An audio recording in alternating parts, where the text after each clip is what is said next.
Hey guys, welcome back to another video. Today I'm doing something a little bit different, and as you can tell I'm like in like a set. I've kind of made something kind of work. Obviously need to do a little bit more adjustments, but I'm trying something new, so bear with me. So if you have been watching my vlogs, then you know that I've picked up this recently, which is the Star Wars Skywalker Saga box set of all the movies for the Star Wars films. Side note about this box set, it just includes all 9 of the episode films. It doesn't include Rogue One and Solo because they're not part of the Skywalker Saga, which this box set is. This video though is going to be pretty short, straight to the point, and I'm going to give my first impressions and review of the 4K quality of the Blu-rays of the first 3 films. So I'm going to do 3 separate videos based on the 3 different trilogies. So be sure to smash the like button down below and also comment your thoughts on the Blu-rays if you have them. I want to know, let me know. So kicking off, I'm going to start with just going through each of the 3 films and then I'll round it off at the end. So for me, episode 1.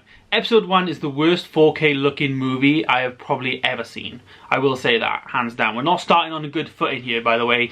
This is quite a negative, well, it is a negative thing. Episode 1 itself is a good movie, but it's just really let down by the really poor you know, CGI effects. Jar Jar Binks looks really computer animated, like it just looks really bad. And I previously had Justice League as my worst looking 4K movie.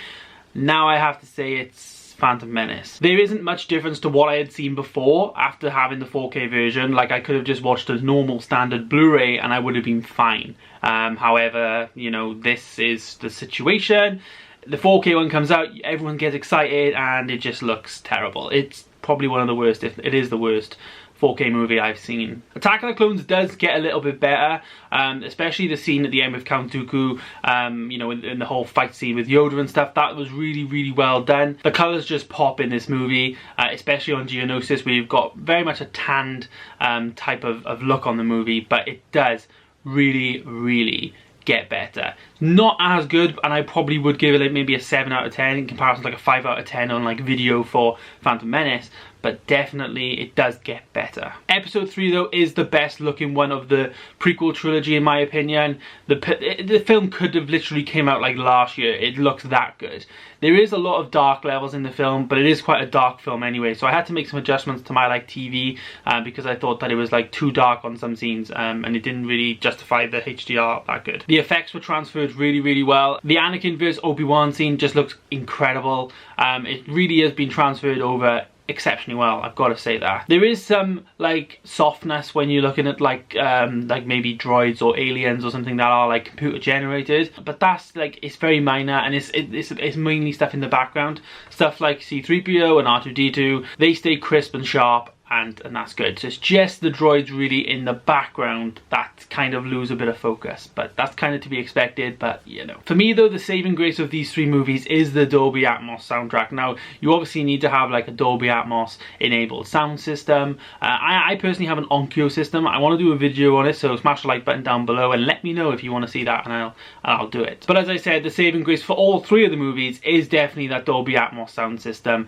You know, you've got the scene of the pod racing scene on episode 1. Obviously episode 1 isn't very good for visual, but for audio is definitely the reason why you would own these movies in physical copy, or even like if you stream them on Disney Plus. There's a few scenes though, like I said, the pod racing scene is still the best one I think on the entire 3 movies. There's also the scene on Geonosis and Obi-Wan's actual like spider type alien that like makes a really weird noise, and that is good on the sound as well. And also when Anakin jumps over Obi-Wan and he cuts his legs off, that is incredible because like the height speakers, like you literally feel like Anakin is jumping over you, and then you hear the lightsaber go, and it's really good. The sound for me in these movies saves it all and makes it all worthwhile. I'd happily give all 3 of them though, the sequel trilogy, a 7 out of 10. It's obviously, I really wanted to give it like an 8, maybe a 9, because the audio is so good, but episode 1 just looks so bad, and episode 2 looks okay, but it's not as good as episode 3.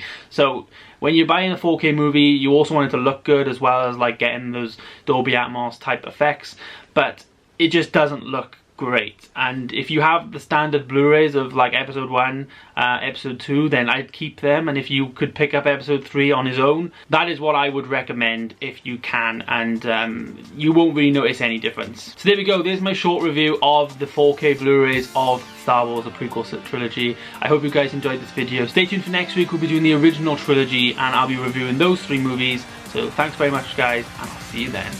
Goodbye.